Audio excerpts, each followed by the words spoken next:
സ്വാഭാവിക അഭിനയ രീതിയിലൂടെ പ്രേക്ഷകരുടെ പ്രിയങ്കരിയായി മാറിയ നടിയാണ് സൃന്ദ.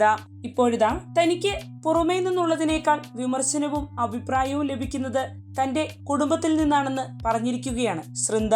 പുറത്തുനിന്നുള്ളതിനേക്കാൾ വിമർശനവും അഭിപ്രായവും ലഭിക്കുന്നത് കുടുംബത്തിൽ നിന്നാണ്. ആ അഭിപ്രായങ്ങൾ എന്നെ സംബന്ധിച്ച് വളരെ പ്രധാനവുമാണ്. ഭർത്താവ് സിജു എസ് ബാവ സിനിമാ മേഖലയിൽ നിന്നുള്ള ആളാണ്. അതുകൊണ്ട് തന്നെ ഞങ്ങളുടെ ചർച്ചകളിൽ എപ്പോഴും സിനിമയുണ്ടാവും. പണ്ടേയുള്ള ഒരിഷ്ടമാണ് കാടുകളിലേക്കുള്ള യാത്രകൾ. അവിടെ കുറച്ചു സമയം ചെലവഴിക്കുന്നത് വലിയ ആശ്വാസമാണ്. വിഷമഘട്ടങ്ങളിൽ മനസ്സിന്റെ ഭാരം കുറയ്ക്കാൻ പ്രകൃതിയുമായുള്ള ബന്ധം സഹായിച്ചിട്ടുണ്ട്.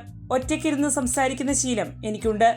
ഒരുതരം ഹീലിംഗ് പ്രോസസ്സാണിത്. മനസ്സിലുള്ള കാര്യം ഉറക്കെ പറയുമ്പോൾ നമുക്കൊരു സമാധാനം ലഭിക്കും, സൃന്ദ പറയുന്നു. വ്യക്തിപരമായ അധിക്ഷേപങ്ങളെക്കുറിച്ചും സൃന്ദ തുറന്നു പറയുകയുണ്ടായി. മറ്റുള്ളവരെ വേദനിപ്പിക്കുന്നതിലൂടെ അത്തരത്തിൽ പറയുന്നവർക്ക് എന്തെങ്കിലും സന്തോഷം കിട്ടുന്നുണ്ടാവാം. അനാവശ്യമായ കുറ്റപ്പെടുത്തലുകളെയും കളിയാക്കലുകളെയും അവഗണിക്കുകയാണ് ഏറ്റവും നല്ലത്, നടി പറയുന്നു.